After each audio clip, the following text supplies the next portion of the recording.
When people think fiber, they think constipation.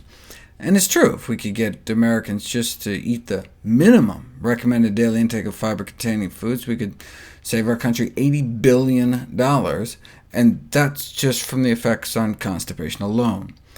Accumulating evidence indicates that greater dietary fiber intakes reduce risk for diabetes, heart disease, certain cancers, weight gain, obesity, diverticular disease, as well as constipation. So we need to eat more fiber-rich foods, which means eating more whole grains, vegetables, fruits, and legumes, beans, split peas, chickpeas, and lentils. As fiber intake goes up, the risk of metabolic syndrome appears to go down. Less inflammation, and an apparent stepwise drop in obesity risk. And so, no surprise perhaps that greater dietary fiber intake is associated with a lower risk of heart disease, 9% lower risk for every additional 7 grams a day of total fiber consumed. That's just like some rice and beans, or a few servings of fruits and vegetables.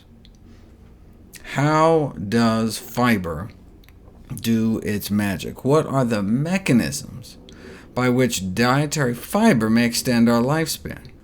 Helps get rid of excess bile, feeds our good bacteria, changes our gut hormones, which collectively helps control our cholesterol and body weight, blood sugar, and blood pressure, which reduces the risk for cardiovascular disease. Reducing inflammation is a whole other mechanism by which fiber may help prevent chronic disease.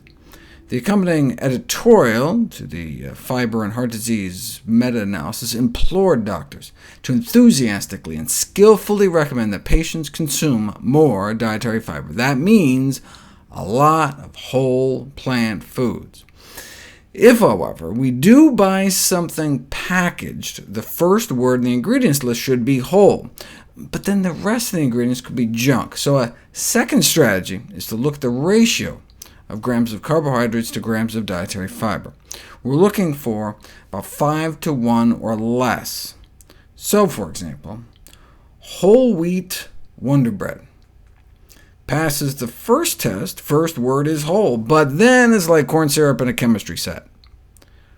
Let's see if it passes the 5 to 1 rule.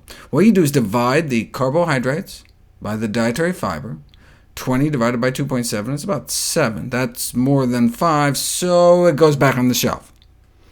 Better than white, though, which clocks in at over 18. Now here's one that makes the cut. 15 divided by 3 equals 5. Can do the same thing with breakfast cereal. Multi-grain Cheerio sounds healthy, but has a ratio over 7, and then it just goes downhill from there. Here's an example of one that does make the cut, though sliding in under 4. The editorial concluded, the recommendation to consume diets with adequate amounts of dietary fiber may turn out to be the most important nutritional recommendation of all.